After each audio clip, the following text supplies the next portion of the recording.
Hello all my dearest students of full English. I hope you all are doing good. I hope your studies are going on great for your upcoming examination.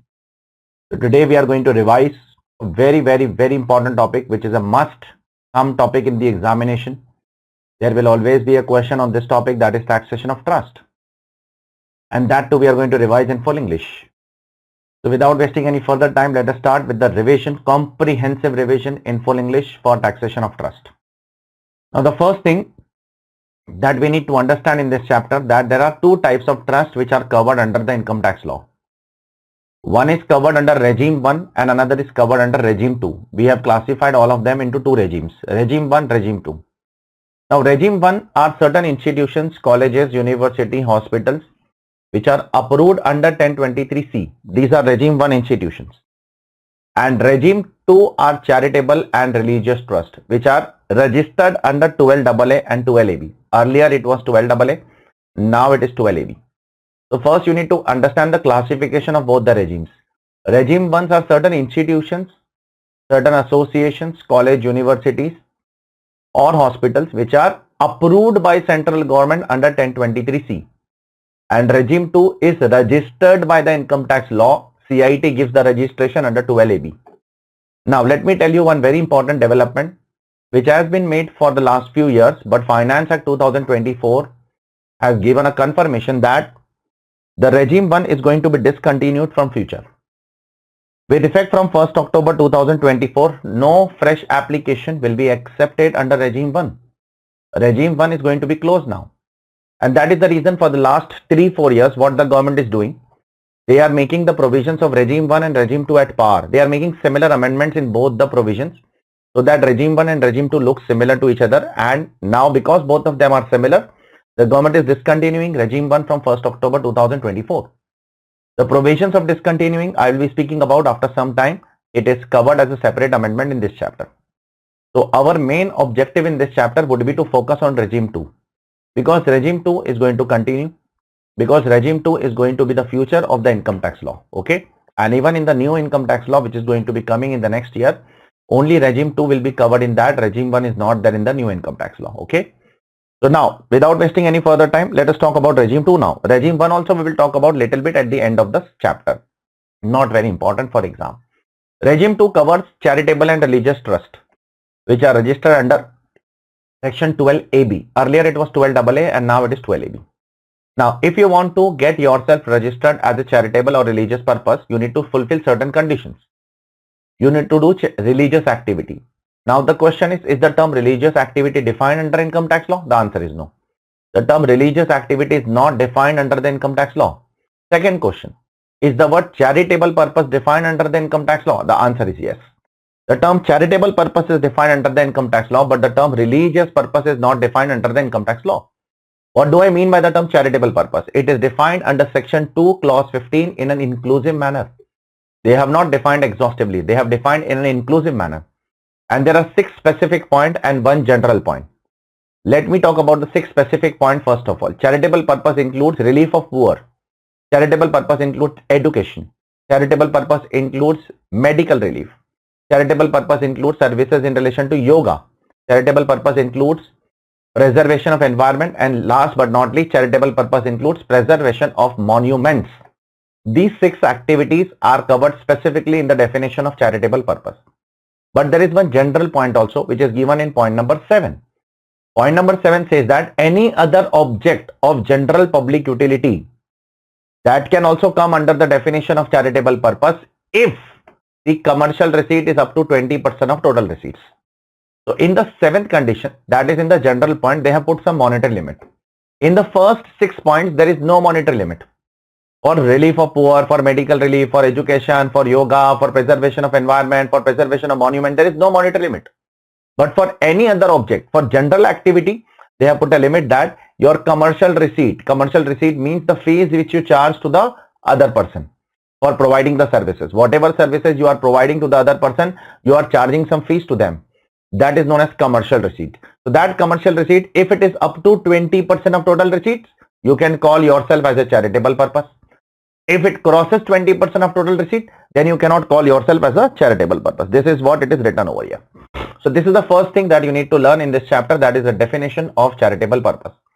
Now the next thing that we need to learn over here is how a trust will compute its income. A trust will compute its income in a very simple manner like this. First of all, the trust will write all the incomes over here. Income means all the fees, etc. Whatever is the revenue minus all the expenses, that will be written over here. After that, the trust will write some donations over here. About donation, I will be speaking in some time. What is the treatment of donation? Then, whatever income is coming from that, the trust will get ad hoc 15% flat exemption. Flat 15% exemption. This is allowed under section 11 subsection 1. This is the first incentive given to a trust for being registered as a charitable or religious trust. Every charitable or religious trust registered under 12AA, 12AB or even under 1023C, that is in the regime 1, they are eligible for 15% flat exemption. After that, whatever income is left, you have to apply for the charitable and religious purpose. Listen the words very carefully. You have to apply that money for charitable and religious purpose. Now, what do I mean by the term application for charitable and religious purpose? The term application for charitable and religious purpose is not defined under the income tax law. It has to be understood on a case-to-case basis. So we have put some illustration over here. It's a very wider term. You have to interpret this phrase in a very wider manner. Don't narrow it down. Understand in a very wider manner. Therefore, the following examples can come. These are obviously illustrative examples. What can come in the phrase application for charitable and religious purpose? Like for example, if you have taken some loan for the objects of the trust and you are repaying the loan, that can be considered as what? As what? Application for charitable and religious purpose. If you have purchased some fixed asset for the purpose of the trust, then that can be considered as an application for the purpose of trust. But if you have taken the purchase of fixed asset as an application, then you cannot claim depreciation on that, obviously. Suppose I purchased the plant and machinery for the trust of 10 lakh rupees. Now I am claiming that 10 lakh rupees as an application for trust. Now then I cannot claim depreciation also on that 10 lakh, because that will lead to what? Dual benefit, and dual benefits are not allowed over here. Third, these are all just examples. Even payment of taxes is considered to be application of income. If you are paying some taxes to the government, that is also considered as an application of income. If you are giving some education loan to your students for higher education, for the benefits of the students, that is also considered as an application of income. Therefore, the word application of income is a very wider term under the income tax law for the purpose of charitable and religious trust. Now, coming back to this statement, how does this statement runs? First of all, you will write all the income of the trust. One more thing that I would like to tell you all here itself, which I have told you in the class itself, that for the trust, there is no concept of 5 heads of income. The concept of 5 heads of income are not applicable to trust. A trust will compute its income just in the manner it is mentioned over here. Every charitable and religious trust has to compute the income the way it is mentioned over here. You don't have to compute the trust income in the 5 heads of income, house property separate, PGPP separate, capital gain separate, IFOs. No, all those things are not relevant for trust. A trust will compute income like this. Income from trust plus some donations. Which donations will come, which will not come, that I am going to deal now. From that 15% exemption you will take, and then you will apply the money for the objects of the trust. That's it. Then whatever amount is left after that, pay tax on that. Sir, how much tax a trust pays? Generally, a trust will pay tax as per individual HUF, etc., old regime, new regime. But if a trust is registered as a company, then it will pay tax as per company. If it is registered as an LLP, then it will pay tax as per LLP. But if it is not registered as a company or LLP, it is not a body corporate, it is just a normal trust, which is registered under the income tax law, but not registered as an entity, then the tax rates of individual HUF will be applied on the trust, because the trust is also called as an artificial juridical person. Okay. Now coming to one of the most important discussion. So what is the treatment of donation received under the income tax law? Let me explain you one by one. First of all, there are 2 types of donation which a person can receive under the income tax law. First, where the identity of the donor is known. Second, where the identity of the donor is unknown, and that donation is called as anonymous donation. Now let's talk about if the identity of the donor is known to us. If the donor is known to me, then how the tax will be computed, whether it will be taxable, whether it will be exempt. Let me talk about that first. Suppose if the identity of the donor is known, then there are 2 possibilities. One, there is a voluntary donation, another there is a corpus donation. If there is a voluntary donation, what's the difference between the two? First of all, what is the major classification? Identity is known. Anonymous donation we will talk about at the end of this chapter. I am not interested in anonymous donation as of now. As of now, I am telling you the treatment of those donations where the identity of the donor is known to me. So I am a trust, you are a donor, you are showing your identity. You are willing to show your identity. You are not hiding your identity. Now there are two ways in which you can give me donation. First, you can voluntarily give me some donation. Another, you can give me donation with a specific purpose. A donation which is given with a specific purpose, that donation is called as a corpus donation, which will form a corpus of a trust and which will be used for a specific purpose only, which is said by you. So the treatment of both of them is separate. Let me talk about voluntary donation first. If you give me a voluntary donation, then that voluntary donation is taxable in the hands of the trust. That I have to add back over here, and then I can claim 15% exemption from that. Is it clear to all of you? Voluntary donation, it is taxable. Add to the income statement, take 15% exemption. Okay. Now let's talk about corpus donation. Corpus donation, again I am telling you the meaning. Corpus donation means a donation which is given with a particular purpose. You are giving me donation with a particular purpose. That you are telling me that this 10 lakh rupees I am giving you as a donation, you have to use this money for this purpose of the trust. I cannot use it for other purpose. So that is known as corpus donation. Now what is the treatment of corpus donation? Corpus donation is exempt in my hand subject to some condition. When it is exempt, and that amendment came in 2021. Before 1/4/2021, corpus donation was by default exempt. But from 1/4/2021, corpus donation is still exempt but subject to some condition. See, try to understand the difference. Before 2021, corpus donation was unconditionally exempt. But from 1/4/2021, corpus donation is exempt subject to some condition. Now, what is that condition? First of all, suppose I receive corpus donation of 10 lakh rupees. I want to make that exempt. Then the first thing that I have to do, I have to invest that. I have to invest that in the mode specified in 11.5. In section 11.5, the government has specified certain modes. I have to invest in that. If I invest in that, then that 10 lakh rupees of corpus donation will be exempt. Okay, I hope it is clear. Now suppose next year, if I withdraw that 10 lakh rupees from that corpus and if I use that as an application, then it is not considered as an application. This corpus donation has to be understood in 3 steps. First, when you receive the corpus donation, if you want to make it exempt, invest in the mode specified in 11.5, it is exempt. Now, next year when you withdraw, or in the same year when you withdraw, whenever you want to withdraw, when you withdraw and when you use that as an application, it is not considered as an application. You cannot reduce from here. You cannot reduce from here. Corpus donation cannot be used as an application over here. You cannot reduce from here. You will not get the benefit of that. Okay. So next year I withdraw 10 lakh rupees and I put that money as an application. It is not allowed.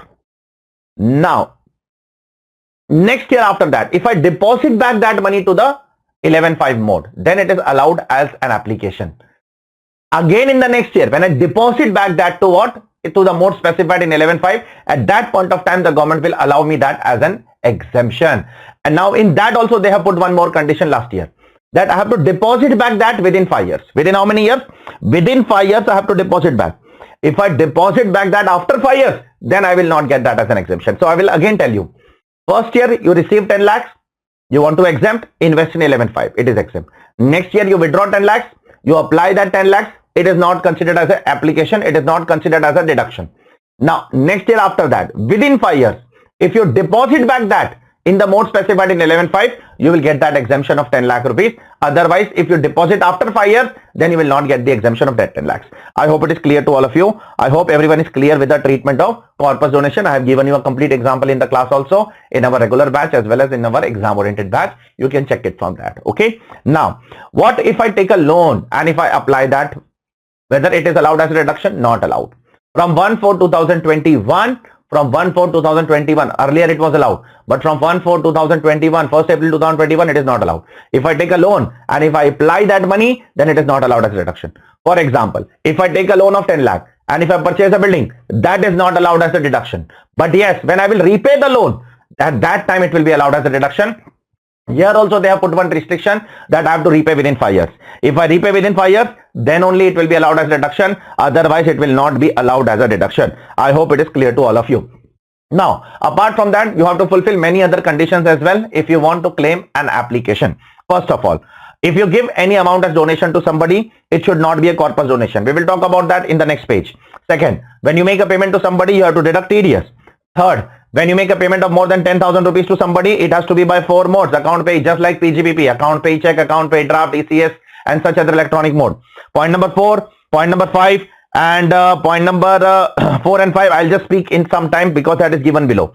Point number 6, you should not apply directly or indirectly for any person specified under section 13. We will talk about that later on. There are certain specified person for whom you should not apply your income of the trust directly or indirectly. If you apply your income of the trust directly or indirectly for any specified person, that is not allowed as an application. That will not be allowed as deduction. You should apply in India.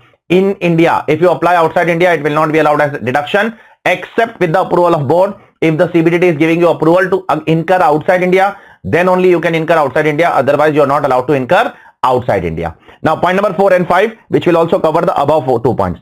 No set off. Suppose in the current year you are making excess application. Suppose your income is 100 rupees. Okay. And because your income is 100 rupees, so you are applying 100 rupees. Okay. So entire 100 rupees is applied. So now you are making excess application. Why? Because if your income is 100 rupees, you will get first of all 15% exemption. Your net income is only 85. Now if you are applying 100, there is a loss of 15 rupees. So whether this loss can be carried forward and set off in the subsequent year, and the answer is no. The trust is not allowed to set off and carry forward this loss in the subsequent year. Okay. The trust is not allowed to carry forward and set off the excess application and take it in the next year. That is not allowed. Next one is about TDS application. If you are making payment, then you have to deduct TDS, you have to pay TDS. Next one, if you are making payment of more than 10,000 rupees to a person in a day, then you have to make the payment by 4 modes. Otherwise, it will not be allowed as deduction. I hope it is clear to all of you. And the next one, application is considered only if it is actually paid. Application is not considered on accrual basis. If you want deduction over here, see here, deduction of this amount on an accrual basis, I am highlighting the point. If you want deduction of this amount on accrual basis, this is not allowed. It is only allowed if you make the payment of this amount. If you don't make the payment of this amount, then you cannot claim the deduction of this particular amount. I hope it is clear to all of you till here. Now let's try to understand some ways to save some taxes now. There are various tax planning measures that by which you can reduce your income to a particular extent. Suppose the income over here in this income statement is now 10 lakh rupees. If you want to reduce it below 10 lakh rupees, you can see over here on the board that the income is 10 lakh. If you want to reduce below 10 lakh, then you have to do some activities. If you do some activities, your income will go below 10 lakh. And if it goes below 10 lakh, obviously your taxes are going to be saved over here. What is the first thing that you can do? You can donate to another trust. What kind of trust? The another trust should also be registered under 12AB or 1023C. The trust should also be registered. The donee trust should also be registered under 12AB or 1023C. Now, your object and the other trust object may or may not match. You might be a school, that might be a hospital, that is okay. The objects may not match, but both of them should be registered under the income tax law. This is the first thing that you need to keep it in mind. Second thing, the donation is allowed as deduction only if it is a voluntary donation. If you give a corpus donation, then corpus donation will not be allowed as deduction. That is what it was written here also. If you can see over here, here also it was written that the donation should not be in the form of corpus donation. Can you see this? So this point was talking about this issue only, that if you give a corpus donation, that will not be allowed as a deduction. Third thing that you have to keep it in mind, only voluntary donation is allowed, and that too it is allowed only to the extent of 85% of the amount donated. Suppose if you donate 100 rupees as donation, first of all, if you donate 100 rupees as corpus donation, nothing will be allowed as deduction. If you donate 100 rupees as voluntary donation, then only 85 rupees will be allowed as deduction. Entire 100 rupees will not be allowed as deduction. Now, suppose if I donate 100, if I earn 100 rupees and if I donate 100 rupees, I'll be allowed only how much? I'll be allowed only 85 rupees as a donation. What about the remaining 15 rupees? Am I supposed to invest that remaining 15 rupees under the mode specified in 11.5? No. The remaining 15 rupees which is getting exempted under the income tax law, you are not supposed to invest that anywhere, because anyways that 15% exemption is an ad hoc exemption under the income tax law. For that you don't have to invest anywhere. Suppose your income is 100 and your 15% exemption. Now 85 rupees. So now if you donate 100, you will get exemption of how much? Of 85 rupees. Your income is 0. Okay. Now to get this exemption, am I supposed to invest in 11.5? There is no need to invest in 11.5 to get this exemption. Okay. So I hope it is clear to all of you. The first way to save the tax. Now the second way to save the tax is a very genuine case. I am not able to apply the money because I have not received the money. Because I have not received the money, the income is accrued, but it is not received. Now because the income is accrued, it is not received. How will I apply that money without receiving? So for that purpose, you can make an application to the assessing officer 2 months before the due date of filing of return. So if your due date of filing of return is 31st October, you can make an application up to 31st August. That I want exemption because I have not received the money. So if you have not received the money, you can claim the exemption in the current year. And whenever you will receive, whenever you may receive after 1 year, after 2 year, after 3 year, after 4 year, whenever you will receive, you have to apply that money in the year of receipt or year following the receipt. Not necessary that you have to apply the money in the same year only. For example, 100 rupees I have earned in the current year, but I have not received it. I can go to the assessing officer, make an application 2 months prior to the due date of filing of return, and I can claim exemption for 100 rupees. Now, suppose if I receive that money in 27-28, so I have to apply that money in 27-28 or 1 year extra I am getting, or 28-29. So if I don't apply till 28-29, then that amount will become deemed income of 28-29. Okay, you can check it over here, and that deemed income will be added back after 15%. Again, you are not going to get 15% exemption from that 100 rupees. Okay, so the treatment, the law is very clear. You have to apply in the year of receipt or the year following the receipt. If you don't apply till the year following the receipt, it will become deemed income of the year following the receipt. Okay, that is of the second year, not of the year of receipt. I hope it is clear, and it will be added below 15%. Now, the third one is also a very genuine reason. I am not ready to apply the money in the current year because I want to accumulate that for the specified purpose. Because I want to accumulate that in future for a larger purpose.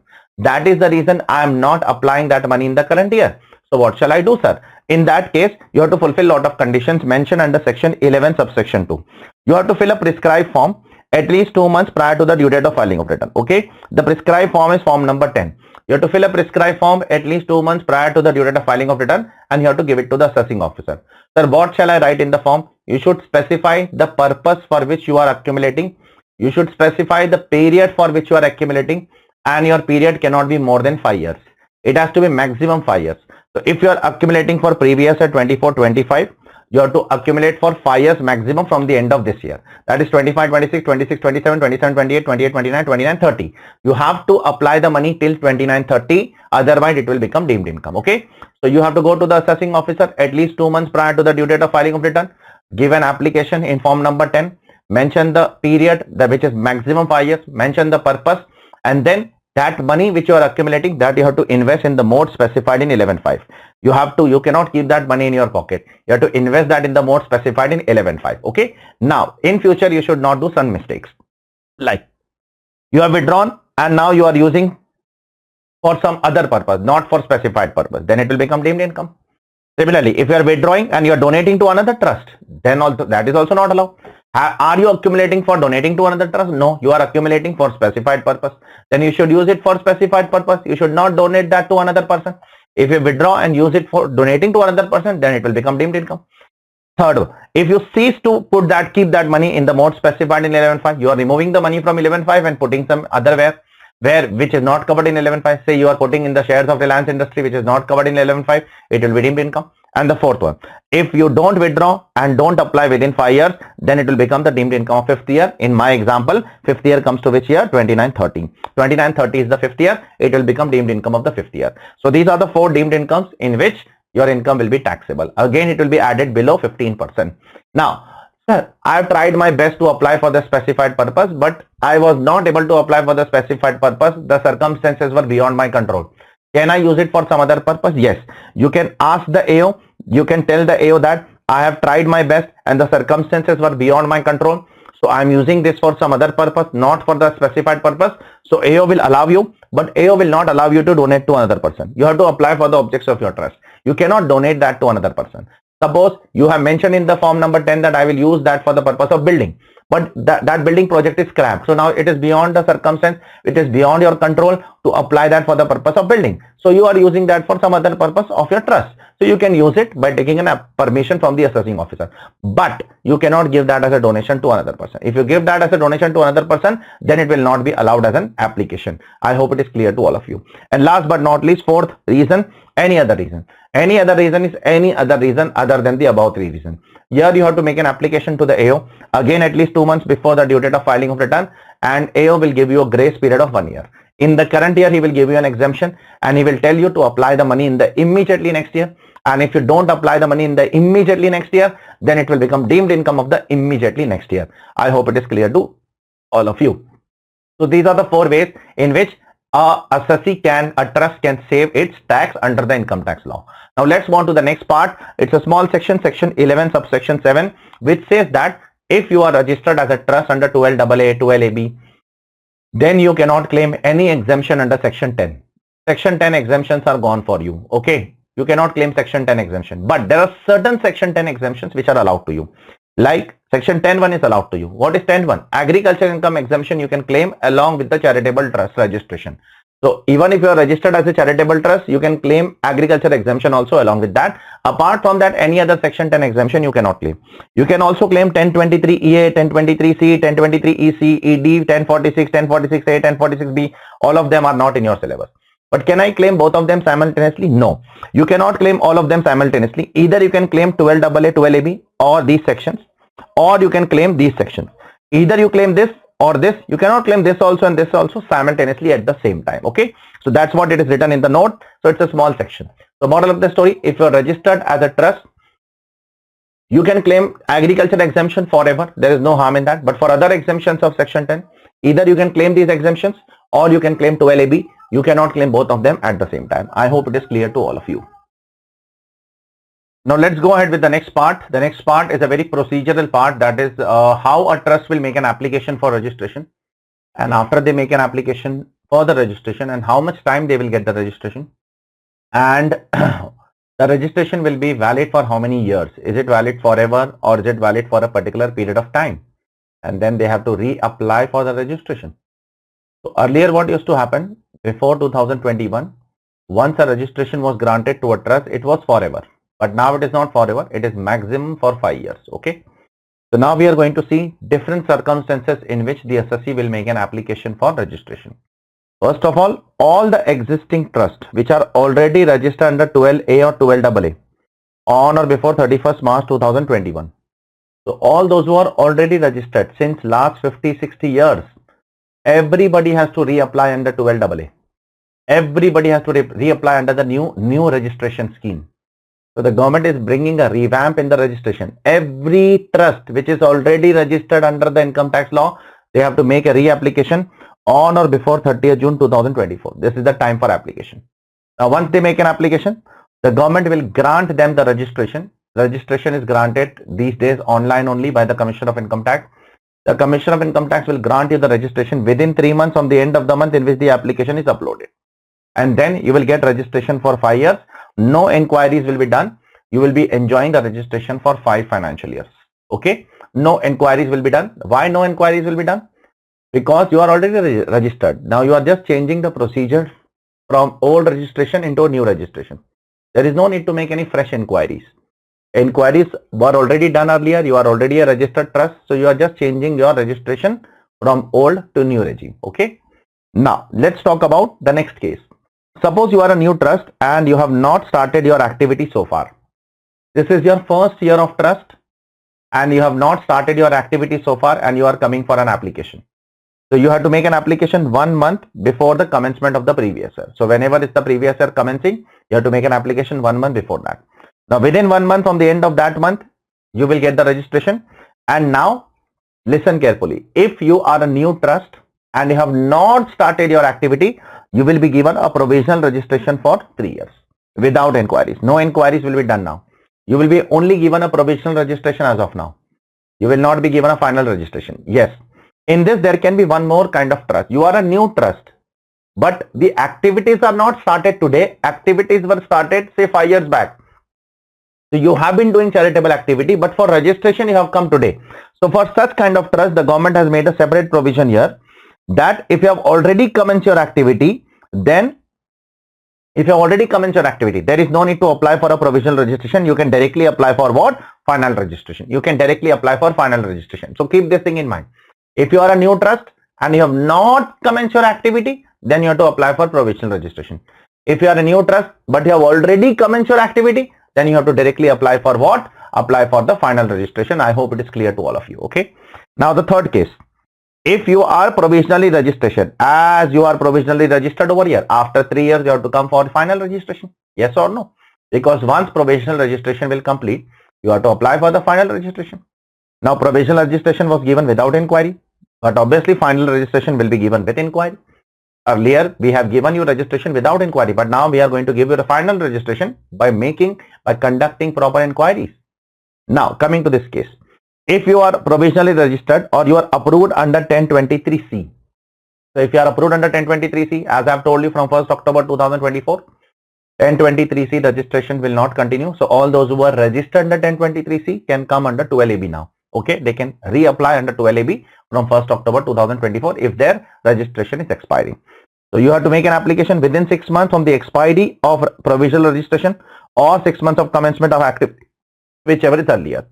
You will get registration within 6 months, and you will get registration for 5 years. 5 years will include the 3 years of provisional period. It means you will get registration for extra 2 years. 3 years already provisionally you have enjoyed the benefits. 2 years extra you will get the benefit. Okay. Now once 5 years are completed, will you come for reapplication of trust? Obviously, because maximum now a trust will be getting registration for 5 years. So after 5 years, every trust has to reapply for registration. So they will reapply under this case within 6 months, before 6 months of the expiry. So whenever the 5 years are expiring, before 6 months you have to make an application. Then within 6 months the department will give you registration, and then for another 5 years you will be given the registration with proper inquiries. Next, if your trust registration has become inoperative due to 11.7. Remember 11.7 what was there? If you want to claim 1023C and 12AB both, you cannot claim both of them. So if you exit from 1023C, then you can come into LAB. You cannot claim both of them together. Okay. So if you exit from 1023C, then you can come under 12AB. So in how much time I should make an application? You should make an application within 6 months from the commencement of the AY in which the registration is operative. Then within 6 months you will get the application. You don't have to remember all this time limit. They are not going to ask you all those things. Don't worry. Okay. Then it will be applied for a period of 5 years. And last but not least, if a trust is modifying its objects, or adopting a new object, then within 30 days from the date of modification or adoption, they have to make a fresh application. Suppose earlier I was a school. Now I am also starting with a hospital. So I am adopting a new object. I am modifying my object. So in that case, I have to make a fresh application within 30 days from the date of adoption or date of modification. Then within 6 months, the assessing officer, the commissioner will give you registration. And then for 5 years, you can enjoy the exemption. Okay. I hope it is clear to all of you. Now, wherever there are 2 asterisks, those provisions are also applicable to 1023C and 80G. And wherever the time limit expires on 30th June, there is only one place where time limit is expiring on 30th June. And that is this case. I'll show you what is opening now here. Just a second. Here, wherever the time limit is expiring on 30th June 2024, it will be extended to time limit has expired before 30th June 2024. It will be extended till 30th June 2024. Wherever in this entire chart the time limit is expiring before 30th June 2024, it will be extended till what? It will be extended till 30th June 2024. So this point is for this particular thing. Now there are 1 or 2 small amendments also over here. Very simple amendments, nothing great as such. There is a time limit to make an application everywhere, as you can see over here. This second column is time limit to make an application. If there is a genuine reason for delay in making the application, then the principal commissioner or commissioner has been given the authority to condone the delay if there is a reasonable cause for the delay for making an application. Okay. So if you are not able to make an application within the time, then the principal commissioner or commissioner has been given the authority to condone your delay and they will allow you. One more amendment, small amendment they have done. Generally, the registration has to be given within 6 months from the end of the month. But now they have changed that the registration period will be within 6 months from the end of the quarter and with the application is received. So now the 6 months period, wherever it is mentioned here, it is all registration. It is mentioned now wherever it is 6 months from the end of the month. Everywhere, wherever it is end of the month, it has been changed to 6 months from the end of the quarter. So now rather than from the end of the month, you will count from where? You will count from the end of the quarter. Okay. I hope it is clear to all of you. Now coming to one very important amendment, which I have told you earlier also, that now they are doing away with the first regime 1. They are not interested. The government is not interested in 1023C regimes. So with respect to that, they have made some amendments. First amendment. Anybody who comes for an approval under 1023C on or after 1st October 2024 will not be granted approval. So the application for registration under 1023C from 1st October 2024 will not be entertained. So from 1st October 2024, if you want to come for an application, you have to come for 12AB only. You cannot come for 1023C. First thing. Second, if an application is filed before 1st October, if it is filed before 1st October and it is pending, then you will be given registration under the first regime only. Then you will be given the registration under 1023C only. Okay, don't worry. Third, all those who are covered under 1023C will continue to get the benefit till the expiry of their validity. If you have already registered under 1023C, then till the time your 5 years period is not expired, you can continue to enjoy 1023C. Okay, you can continue to take the benefits of 1023C. You can enjoy 1023C. Fourth, once your period is expired, then you are eligible to apply for what? You are eligible to apply under what? 12AA. That is 12A and 12AB. So the rule is very simple. All those who are already registered under 1023C, they will continue the benefit till the validity is expired. All those who are freshly coming after 1st October, no application will be entertained under 1023C. All those who are already applied before 1st October, their application will be entertained under the first regime only, under 1023C.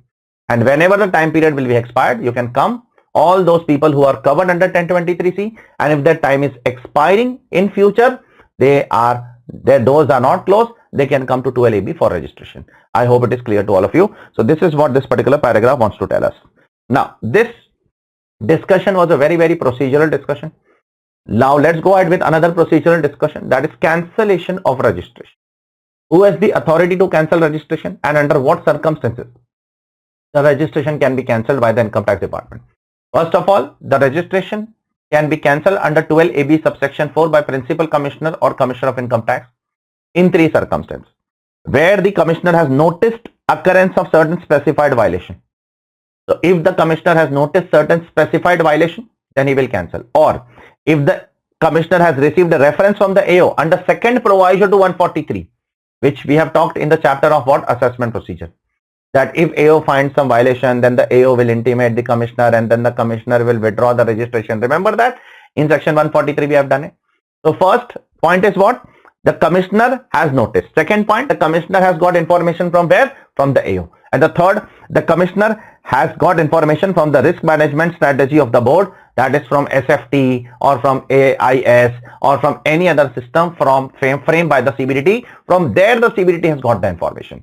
So if they get some information about certain specified violation, they will call for the documents, they will do inquiry, they will pass an order cancelling your registration. Obviously they will give you an opportunity of being heard, don't worry about it. Or they can refuse to cancel the registration if the assessee has not conducted any specified violation. If the assessee has not conducted any specified violation, then why the hell they will cancel the registration? They will not cancel the registration in that case. Then they will forward a copy to the assessing officer and to the trust and the institution also.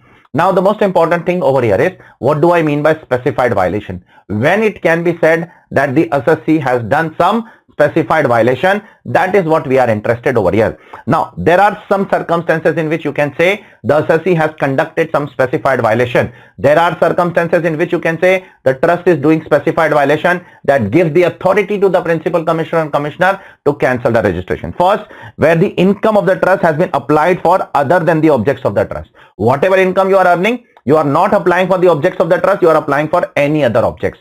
Secondly, if the trust is doing PGBP, and that PGBP is not incidental to the objects of the trust. If I am doing PGBP, then my PGBP should be incidental to the objects of my trust.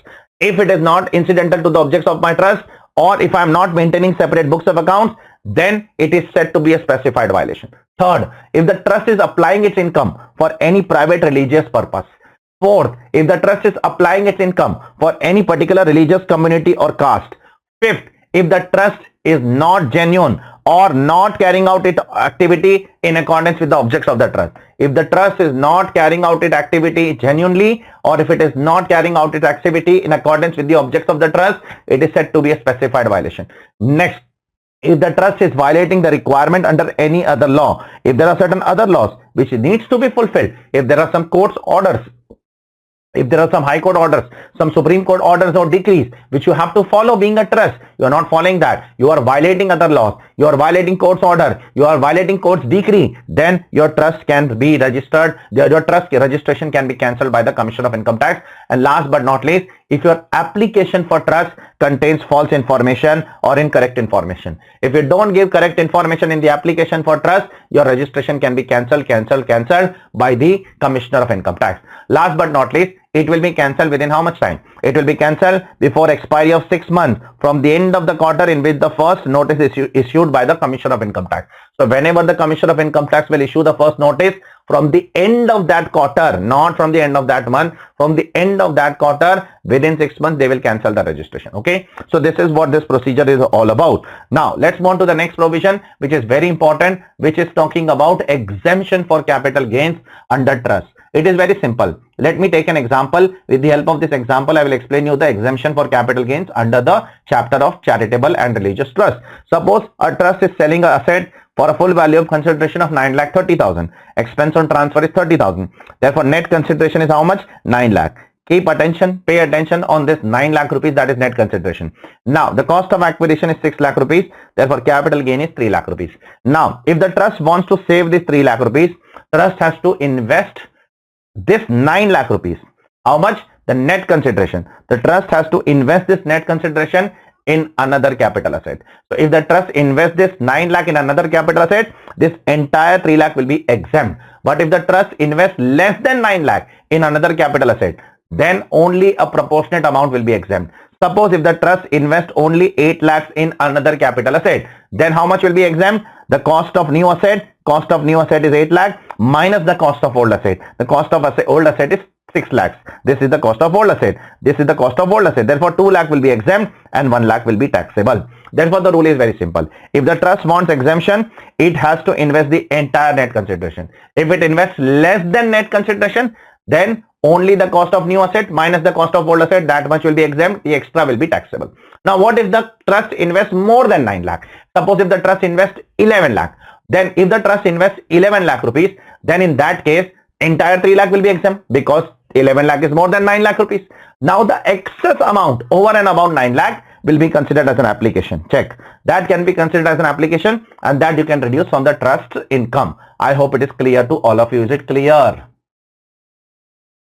So let's go ahead with the next part now. The next part is given under section 13, which is talking about certain restrictions for a charitable and religious trust. Now I'm going to talk about certain things that you as a charitable trust or a religious trust should not do. If you do, then you have to bear some consequences. What is given under section 13 subsection 1? That you will not be given the exemption under section 11 and 12 in the following 4 circumstances. So if you are caught doing any of the 4 things which I am going to say now, you will not be given the exemption under section 11 and 12. First, if you apply your income for a private religious purpose. Now this point was also mentioned over here that because of this reason your registration was also getting cancelled. Can you check over here? If you apply your income for a private religious purpose, then even your registration will be cancelled and you will be denied the exemption under section 11 and 12. Second thing, if you apply your income for a particular religious community. Now even this point was also mentioned under cancellation of registration, that if you apply your income for a particular religious community, then in that particular case you will not be given what? You will not be given the exemption under section 11 and 12 and your registration will also be cancelled. Third one, if you apply your income for certain specified person, certain related persons mentioned under section 13(3), then also your income, your exemption under section 11 and 12 will be denied. Now obviously we will ask one question. You will ask one question to me as a student, that who are covered under section 13(3) as a specified person. So the people who are covered under section 13 subsection 3 as a specified person are as follows. Let's talk about who are covered under the definition of specified person. The first person who is covered under the definition of specified person is the author of the trust. So if I am a trust, you are an author of the trust, or if I am a trust, you are a founder of a trust, and if I am incurring some expenses, if I am applying my income on you, then it is said that the trust is applying the income on the specified person, and therefore whatever income I am applying on you, suppose I am applying 10 lakh rupees on you, that much portion will not be subject to exemption, because it is very clearly written over here, only the part of income which is applied on that particular specified person, that much portion will not be subject to what? Will not be subject to exemption. You can claim exemption on other income. Suppose the total income of the trust is 100 crore, out of which 10 lakh rupees is applied on specified person. So for that 10 lakh rupees, the trust will not be eligible for exemption. For rest of the income, the trust will be eligible for the exemption, because only part of the income will be subject to what? Denial of exemption over here under section 11 and 12. I hope it is clear to all of you. So who is the first specified person? Author of the trust or the founder of the institution is the specified person. Second, any person who has done a substantial contribution to the trust. So any person who has done a contribution of more than 50,000 rupees to a trust, then that person is called as a substantial contributor. And if the trust applies the income for such substantial contributor, then it is called as a specified person. Third, where an author or the founder or the substantial contributor is an HUF, then the member of HUF will also be called as a specified person. So if you are an author, then your wife will also be called as a specified person. Your daughter will also be called as a specified person. Your father will also be called as a specified person, because you are an author and your father is a related person to that particular author. Okay, I hope it is clear to all of you. Next one, any trustee of the trust. So if you are a trust, then the trustee will also be called as a specified person. Manager of the institution will also be called a specified person. Then relatives of the author, founder, substantial contributor, member, trustee, manager, all of them will be called as specified person. All of them will be called as what? Specified person. Okay. Last but not least, if there is any concern in which the trust has a substantial interest, then that concern will also be called as what? That concern will also be called as specified person. Substantial interest means you should hold at least 20% at any time during the previous year. So if you hold at least 20% at any time during the previous year, it is said to be what? It is said to be what? Substantial interest. So if I am a trust, there is a company, and that company in which the trust holds 20% stake, then that company will said to be a specified person. So this is what point number 3 is all about. And point number 4 is what? If a trust is investing in a mode other than 11.5, so if a trust is investing in a modes which is not mentioned in 11.5, then also exemption under 11 and 12 will be denied, but only for that part of income, not the entire exemption. Again, 100 crore is the income, and if 50 crore rupees is invested in other than 11.5, then 50 crore will not be subject to exemption. Remaining 50 crore will be subject to exemption. I hope it is clear to all of you. Now, there is some relaxation for educational institution and medical institution. So if I am a trust, and if I am an educational trust, or if I am a medical trust, that is if I am a school or if I am a hospital, and if I am providing services to my trustee or to my related party or to author or substantial contributor, and if I am providing them services at a concessional rate or free of cost, then that much amount will not be subject to what? Will not be subject to exemption, and that much amount will be considered to be income in the hands of the trust. For example, if I am a trust, I am an educational trust, or I am a hospital. Suppose I am a hospital, you are an author, and if I am providing you services and you are paying me money normally, you are not paying me money at the concessional rate, or you are not taking services at free of cost, you are paying me money normally, then nothing will happen.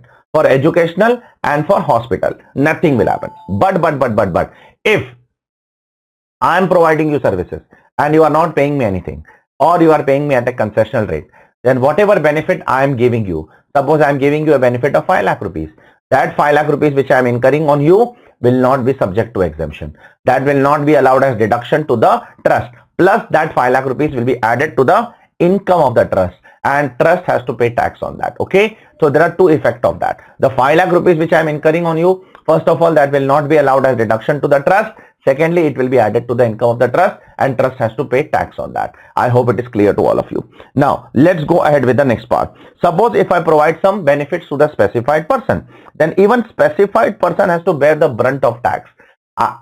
The trust is anyways paying the tax. The trust is anyways losing the exemption. Even the specified person has to bear the brunt of tax. How, sir? It is considered as a gift in the hands of specified person and it will be taxable under section 56(2)(10). Under 56(2)(10), if I am giving you benefit as a specified person, then whatever benefit I am giving you, that benefit will be taxable in the hands of the specified person. I hope it is clear to all of you. What is the consequences in the hands of the trust? Trust has to pay tax, no doubt. Along with that, trust has to pay penalty also. When the trust is making this mistake for the first time, trust has to pay penalty equivalent to the amount of income applied. Suppose if I am giving you a benefit of 10 lakh rupees, then I have to pay penalty of 10 lakh rupees. Second time, subsequent time, second, third, fourth time, if I am giving you a benefit of 10 lakh, then I have to pay penalty of 20 lakh rupees. Because second time, the penalty is 200% of the amount of aggregate amount of income. Okay. First time, it is equal to the aggregate amount of income. Second time, it is 200% of the aggregate amount of income. Next section, section 115 BBI, tax on certain specified incomes. Some incomes are covered under this section, which are directly taxable at 30%, directly taxable without any deduction of any expenses, allowance, set-off of losses. Nothing is allowed. Directly it is taxable at 30% without any deduction of expense, without any deduction of allowance, without any deduction of set-off of losses. Nothing will be allowed to you. It will be directly taxable at 30%. Now, which incomes are covered over here? Any income which is accumulated in excess of 15%. Say 15% is by default exempt, and the remaining 15 above 15% you have to invest in mode specified in 11.5. If you don't invest in the mode specified in 11.5, then that will be subject to what? Flat 30% tax. Similarly, under section 11 subsection 2, do you remember? You have to accumulate the income for 5 years, then you have to apply that income within 5 years, and if you make any violation in that, then it is considered to be deemed income. That will also be subject to flat 30% tax. Okay. Third case, if you provide any benefit to specified person, that is covered under section 13 subsection 3. So if you provide any benefit to any specified person covered under section 13 subsection 3, that will also be subject to flat 30% tax. Fourth case, if you invest in the mode specified other than 11.5, if you don't invest in 11.5 and if you invest other than 11.5, then that will also be subject to flat 30% tax. Fifth case, if you incur your income outside India, if you incur in India, it is good. But if you apply your income outside India, then that is also subject to flat 30% tax. So these are all the cases which are covered over here, which is covered in the definition of specified income. All of them are subject to flat 30% tax. Now let's move on to the next part. Next is a small section, section 13 subsection 8. Do you remember the definition of charitable purpose? In that, you remember there was one seventh point which was called as a general point, and in the general point I have told you any other object of general public utility if the commercial receipt does not exceed 20% of total receipt. Now suppose if the commercial receipt exceeds 20% of total receipt, then what will happen? Then the law says you will not be allowed the exemption. The exemption will be denied to you. But will the registration be cancelled? The answer is no. In that case, the registration will not be cancelled. Only the exemption will be denied to you. The registration will not be cancelled. Exemption will be denied. Okay. So if you cross the 20% limit, then the exemption will be denied and registration will not be cancelled. Don't worry about it. Now, there is one concern in case of certain non-compliance. If the assessee is doing any of the three non-compliance, first non-compliance, if the commercial receipts exceed 20%, non-compliance number 1, or if the assessee is not getting the books of accounts audited, non-compliance number 2, or if the assessee is not filing the income tax return, non-compliance number 3. So if the assessee is doing any of the three non-compliance, then how the income of the trust will be computed? Will they get any benefit of income tax? Will they get any benefit of trust? How the income will be computed? So for that, the government has given a separate mechanism just 2 years back, where they have said that you will be allowed all the deductions, but capital expenditures will not be allowed. Plus the expenses should be incurred in India for the objects of the trust and institution. All the revenue expenses will be allowed. Capital expenses will not be allowed. Plus the expenses should be incurred in India for the objects of the trust. Apart from that, if you are incurring any expense from the corpus standing as on the last day of the last year, so from the last year income, if you are incurring any expense in the current year, you will not be allowed any expense in the current year. So you have to incur the expense in the current year from the current year income. You cannot incur expense in the current year from last year income. Understand this point very clearly. If you incur any expense in the current year from last year corpus, from last year benefits, from last year income, then it will not be allowed. If you incur from the current year income in the current year, it will be allowed. That too only if it is a revenue expense, that too only if it is in India, that too if it is incurred for the objects of the trust. Second, if you incur any expense by taking a loan or borrowing, then that will also not be allowed. Third, claim of depreciation will not be allowed if acquisition of the asset was already allowed as application in same year or in any other year. So if while purchasing the asset, if you have already claimed that asset as an application, then the claim of depreciation will not be allowed to you. Okay. And last but not least, expenditure is not in the form of any donation. So if you give any donation, that donation will not be allowed as a deduction. Now, apart from that, TDS provisions will be applicable on you. If you do not deduct TDS, expenditure will be disallowed. 10,000 cash payment clause is also applicable to you. If you do not make the payment by account pay check, account pay draft, ECS, such as electronic mode in excess of 10,000 to a person in a day, then that will also be disallowed. Plus, losses set off will not be allowed the way it is not allowed to a normal trust also. Now, all these provisions are special provision for which assessee whose commercial receipts exceeds 20%, or who does not get the books of accounts audited, or who do not get the return of income filed under the income tax law. For those people, this is a special computation given by the income tax law. I hope it is clear to all of you. Now let's go ahead with the next discussion, that is which we have left earlier, that is the discussion of anonymous donation. How anonymous donation are taxable under the income tax law for the charitable and religious trust under 115 BBC. Now it is very clearly written that it is taxable at 30% plus surcharge and cess as the case may be. So generally it is 30% plus 4% cess, but if surcharge is applicable, then you have to apply surcharge also. So we will talk about that it is taxable at 30%. Okay. Now how much amount will be taxable at 30%? So let's take an example for that. For example, your total donation is 100 lakh rupees, out of which anonymous donation is 10 lakh rupees and other donations are 90 lakh rupees. Now, we are not talking about this 90 lakh rupees because what is going to happen with this 90 lakh that we have already discussed. If it is a voluntary donation, then it is directly taxable. If it is corpus donation, then it is exempt subject to some condition. I am not interested in this 90 lakhs. I am interested in this 10 lakhs. What is the treatment of this 10 lakhs? Is it directly taxable at 30%? The answer is no. From this, you will get only one exemption. What is that one exemption? It is 1 lakh rupees or 5% of total donation, whichever is higher. So out of this 10 lakh rupees, you will get only one exemption. No exemption of section 11 and 12 will be allowed out of this. Nothing will be allowed out of this. There is only one exemption that you are going to get out of it. First is 1 lakh rupees. Second is 5% of total donation. Therefore, 1 lakh rupees or 5% of total donation is 5 lakh rupees. Okay. Therefore, whichever is higher is 5 lakh. This 5 lakh will be exempt and the remaining 5 lakh will be directly taxable at 31.2%. Okay. So this will be taxable at 30% plus surcharge is applicable and cess always. That is the reason I am writing 31.2%. If surcharge also comes, then the rate will definitely change. Now, the issue is not this. The issue is, this is clear. This 5 lakh is taxable at 31.2%. That is clear. The issue is this 5 lakh which is getting exempted over here. What is the treatment of this? For this, ICAI has taken two views. View number one, you have to add this 5 lakh rupees to the normal income statement. What you are going to do? You have to add this 5 lakh to the normal income statement before 15%, and then you can apply that for charitable and religious purpose and claim exemption. It means this 5 lakh rupees which is getting exempted over here, you have to treat that like a voluntary donation. Add to the normal income statement, take 15% exemption and then apply for the objects of the trust. Okay. Second treatment which ICAI has taken, but I have not mentioned over here so that unnecessary students are not confused with two views. But while solving the problem in the class, I have told you the second view that ICAI has taken over here is you have to add this at the end of the solution. It means from this 5 lakh rupees, you are not going to get any exemption of 15%, nor you can use that money to apply for the objects of the trust and claim exemption. It means this 5 lakh rupees will be added at the end of the statement. When your entire total income is computed, you have to add that at the end and pay tax on that at the normal rate. So these are the two views. Both the views are correct. Whatever you want to do, you can do in the exam. Okay. I hope it is clear to all of you. Apart from that, you are not going to get any exemption under section 11 and 12 from the anonymous donation.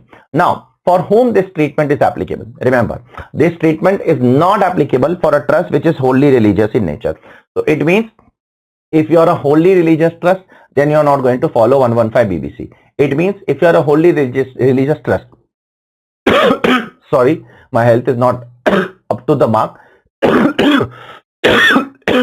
So there might be some disturbance in the revision video. I'm sorry for that. Now listen carefully. So if you are a wholly religious trust, then you are not going to follow 115 EBs. Then what will I follow? Then in that case, how will I treat that 10 lakh rupees? You will treat that 10 lakh rupees like a normal voluntary donation. Add to the income statement, take 15% exemption and pay tax on that. As simple as that. So this section is not applicable to wholly religious trust. It is only applicable to wholly charitable trust. If you are 100% charitable trust, then it is applicable. Sir, what if I am partly charitable, partly religious? If I have a school also, I have a temple also, I have a school also, I have a church also. Then you have to maintain two donation box. The donation box which is maintained for school will be considered to be charitable purpose. In that money, whatever money is received in the donation box of school will be subject to 115 EBC, and whatever money is received in the donation box of temple or church, that will not be subject to 115 EBC. Check it please over here. This is what it is written over here. Here we complete the entire charitable and religious trust as per regime 2. Now, as I have told you, regime 2 is only important. Regime 1 is anyways not applicable from 1st October 2024. But still we need to understand what comes under regime 1. Under regime 1, under section 1023C, there are various clauses. First of all, there is clause 3AB and 3AC. What does it cover? It covers university, educational institution, hospitals and other institutions which are substantially financed by government. Now, what do I mean by substantially financed by government? It means out of that total grant, whatever is the total receipts, more than 50% is government grant. So 100 crore is my total receipts, more than 50 crore is government grant, and my organization is not for profit, then it is fully exempt under 1023C, clause 3AB and clause 3AC. Is it clear? So if your institution, college, university, educational institution, hospital, whatever it is, if it is substantially substantially financed by government, it means the government grant is more than 50% of the total receipts. Out of the total receipts, more than 50% is coming from the government grant, then you are substantially financed, you are exempt. Okay. Now, the next one is extremely important for exam, which is one of the most favorite question of the ICI, which they have been asking again and again. 1023C, clause 3AD and clause 3AE. Here comes certain universities, educational institutions, hospitals, medical institutions whose aggregate annual receipts does not exceed 5 crore, then it is exempt. So if I have a college and I have a hospital, I have to aggregate both of them. Individually, the limit is not 5 crore. It is not 5 crore separate for hospital, 5 crore separate for university. No. If educational institution as well as the medical institution taken together, if your annual receipt is up to 5 crore rupees, your income is exempt. You don't have to take any approval also. There is no need to take any approval also till the time your total receipts is up to 5 crore rupees. If it crosses 5 crore, then you have to take an approval. Otherwise, there is no need to take any kind of approval. Next one, pay attention. The third and the last one, 1023C, clause 4, clause 5, clause 6, clause 6. Who comes over here? Certain approved fund, trust, institution for charitable and religious purpose, certain universities, educational institutions, hospital, other institutions, again, which solely exist for educational medical purpose and not for profit, their incomes are also exempt subject to some conditions which are notified by central government. I hope it is clear to all of you. Now for you all, the first one and the second one is important for exam. The third one is not important for exam. Okay, just keep this thing in mind. Next one, if you are a charitable or religious trust and if your total income before giving the exemption, total income before giving the exemption exceeds the basic exemption limit. If your total income before giving the exemption exceeds the basic exemption limit of 3 lakh rupees, then you have to maintain books of accounts and you also have to conduct what? Conduct audit. You have to maintain books of accounts and you have to conduct audit as per the income tax law. Okay, I hope it is clear to all of you. Or audit as per the income tax law or audit as per the trust law, as the case may be. Any kind of audit will be fine. It is not necessary that you have to do a tax audit only. Okay, next one is specifically for religious places. If you have a temple, if you are a temple, if you are a mosque, if you are a church, if you are a gurudwara, and if you receive any voluntary contribution, that is donation, that is for repair and renovation of such place. So I am a church and I am receiving some contribution, voluntary contribution, not corpus. I am receiving a voluntary contribution, but that voluntary contribution is for the purpose of the repair or renovation of the church. Then I have an option to treat that as a corpus donation. What can I do? I can treat that as a corpus donation and make it exempt subject to the conditions mentioned in the law. But you have to fulfill some more conditions. Again, I am saying I am a religious place. I am a religious place, condition number 1. I am receiving voluntary contribution. Voluntary contribution is generally taxable, but I can treat that as what? As a corpus donation rather than voluntary contribution if I receive that for repair and renovation and it is at my option. I have to fulfill certain conditions. First, I will apply such corpus for repair and renovation only. I will not apply for other purpose. I will not donate that to any other person. I will use it for repair and renovation. I will not donate that to any other person. I will maintain that separately. I will keep the track of that separately. I should have a trail of that separately, that I have used that money for repairs and renovation. Plus, I will invest that money in the mode specified in 11.5. I will not keep it in my bank account. I will invest that in the mode specified in 11.5. If I fulfill these 4 conditions, then the donation which I have received in the form of a voluntary contribution, I can treat that as a corpus donation and make it exempt subject to the conditions of exemptions for corpus donation. I have to fulfill the conditions of corpus donation exemption, otherwise it is not exempt. Next, filing of return. A trust will get exemption only if it files the return within the time allowed under 139.1 or 139.4. So if you file the return within the time allowed under 139.1, that is your original return, or 139.4, that is your belated return, you will be eligible for exemption. But if you file an updated return, then you will not be eligible for exemption. So if you file an updated return under 139.8A, then you are not eligible for exemption under section 11 and 12. And last but not least, which are the investments which are covered in 11.5? This is the list which is given over here. You don't have to by heart the list, you have to just go through it once. So we will just see the list once, which investments are covered in 11.5. Mainly government securities are covered. So first of all, investment in government savings certificate, units of UTI, central government, state government security, debentures of any company which is guaranteed by again government, all of them are related to government some or the other way. Units of mutual fund, equity shares of depository, stock certificates as defined in sovereign gold bond scheme, shares of NSDC, shares of stock exchange, subsidiary of stock exchange. Then deposit with post office saving bank, schedule bank, cooperative bank, industrial development bank. Then investment or deposit in any public sector company. So you are depositing and investing in a public sector company. Then investment in the bonds approved by financial corporation, public companies providing long-term finance, investment in even immobile property is also covered, land and building investment is also covered. And last but not least, power grid infrastructure investment trust, which is very recently inserted last year only. So these are the investments which are covered in 11.5. You may not. Now let's go on to one last part of this chapter, which is also very important part, which is exit tax or accreted income. Now it is an extension of taxation of trust also. Generally what happens when a trust is registered, it enjoys lot of exemption. Now the government wants that the trust should continue as a trust now. Now after some time what happens if the trust merges with another person who is not eligible for section 12AB, then the entire purpose of forming a trust is gone. Therefore, if a trust merges with another trust which is not eligible for exemption, or if a trust dissolves, closes the trust activity, then they have to pay some exit tax. How much exit tax they have to pay, on what amount they have to pay, what is the rate of tax, we are going to see all of them one by one over here. Now the provision of exit tax is given under 115 TD, and you have to pay tax on accredited income. How much tax you have to pay on accredited income? You have to pay tax as per MMR, maximum marginal rate. Now remember, MMR generally under the entire income tax law is 30% plus 37% plus 4%. But for the purpose of this section, the MMR changes. For the purpose of this section, the MMR is not 42.744.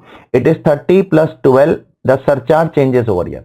Only for the purpose of this section, the MMR changes. In all other sections, the MMR remains same. So for the purpose of this section, the MMR is 30% plus 12% plus 4%. That is 34.944%. So the tax rate, I have told you, the tax rate is 34.944%. I hope it is clear to all of you. Now, on how much amount you are going to pay tax? You are going to pay 34.944% tax on accredited income. So what is accredited income? For that, you need to find out aggregate FMV of all assets, and you have to reduce the aggregate FMV of all liabilities as per rule 17 CB, which we will see in some time. We will see how to find out the FMV of different assets. We will also see how to find out the FMV of different liabilities. But before that, few things you are not going to take in the asset and liability. First, if any asset is acquired out of agricultural income, so if the asset is acquired out of which income? Agriculture income. Then don't take in the total asset and don't take in the total liability. Okay, I hope it is clear to all of you. Second, if any asset or liability is acquired from the date of creation of the trust till the date of registration, from the date of creation till the date of registration, if you have taken any asset or liability, then don't take that particular asset also in the total of what? Aggregate of total assets. And in case of dissolution, if the assets and liabilities of the trust are distributed to another trust within 12 months, then don't take that also in the definition of total assets and liabilities. So these three cases you are not going to take in the definition of total assets and liabilities. Which is the first case? If any asset is acquired out of agricultural income, don't take in the accredited income. Second, if any asset is acquired before registration, from the date of creation till registration, don't take. Or if any asset is transferred within 12 months after dissolution to another trust registered under 12AB, then also don't take that particular thing in the accredited income. Now, from this accredited income, you have to pay 34.944% tax. Am I going to get any deduction out of it? No deductions are allowed out of it, and this accredited income has to be paid within 14 days. So the day on which your trust is getting dissolved or it is getting merged with another person who is not eligible for section 11 and 12, then within 14 days from that day, you have to pay the tax. And if you don't pay the tax within 14 days, from the 15th day, you have to pay interest at the rate of 1% per month or part thereof. I hope it is clear to all of you. Now, how to compute the FMV? For that, I have told you, you have to follow rule 17CB. Now, what does rule 17CB says? You have to take accredited income as aggregate FMV of total assets minus aggregate FMV of total liability. Now, we will decode one by one all of them. How to find out aggregate FMV of total assets? Let's try to find out first of all that. So, while computing the aggregate FMV of all the assets, don't take two assets in that. First of all, don't take TDS, TCS, advance tax. Don't take TDS, TCS and advance tax in the total assets. And the second, these two assets will never come only. TDS, TCS, advance tax will never come, and fictitious assets, if it is there in the balance sheet, that will also not come. Apart from that, all other assets you have to value. So first of all, exclude these two assets, and rest of the assets will be valued as per the valuation rule given in the chapter. What is the valuation rule for quoted shares and security? So if your shares are quoted and if your securities are quoted, you have to take lowest and the highest average on the recognized stock exchange on the specified date. Specified date means the date on which you are getting merged with another entity or the date on which you are getting dissolved. Okay. So for quoted shares and security, what you will do? You will take highest and the lowest average on the recognized stock exchange on the specified date. So if there is no trading on the specified date, then you have to take lowest and the highest average on the preceding dates on which the trading has happened. So on whichever date the trading has happened, you have to take the lowest and the highest average on that date. I hope it is clear to all of you. Now let's talk about value of unquoted equity share, not preference shares. Unquoted equity shares. For that, the government has given a long formula. A plus B is assets, L is liability, P is the paid up value of one share, and PE is paid up equity, that is how much is the total equity capital, 10 crore, 20 crore, 30 crore. Okay. So the numerator PV is paid up value of one share. What is the value of one share? 10 rupees, 100 rupees, 50 rupees. And PE stands for paid up equity. What is the total equity capital? 10 crore, 50 crore, 30 crore, 100 crore. Now what is A? What is B? What is L? We need to decode these three things. A is asset, B is also asset, L is liability. What is A? A is book value of all assets except certain assets. Which assets? A does not cover bullion. A does not cover jewelry, precious stone, artistic work, share, security, property, because these are separately valued. Okay. So the law says that you have to take book value of all assets except which is covered in the bracket. Plus again, you will not take TDS, advance tax, TCS, you will not take fictitious assets. Okay. Now this is the value of which company? This is not our value. This is the value of the company in which you have invested. Suppose I am a trust and I have invested in an XYZ private company. So this is the valuation. This data you will get from the balance sheet of the another company. This is not going to be get from the balance sheet of my company. This is not going to be get from the balance sheet of the trust. This has to be taken from the balance sheet of another company in which you have invested in the equity shares. Okay. This is talking about the equity shares of the unlisted company. So you have to take the data from there. Okay. So you have to take book value of all assets. What about for bullion, jewelry, precious stone, artistic shares, security, immovable property? For all those things which are mentioned in the bracket, you will value as per this rule. Whatever is mentioned in this rule, you will value as per this. Okay. So for all assets, you have to take book value. For the assets which are mentioned in the bracket, you have to value as per this rule. I hope it is clear to all of you. Now for liabilities, what you will do?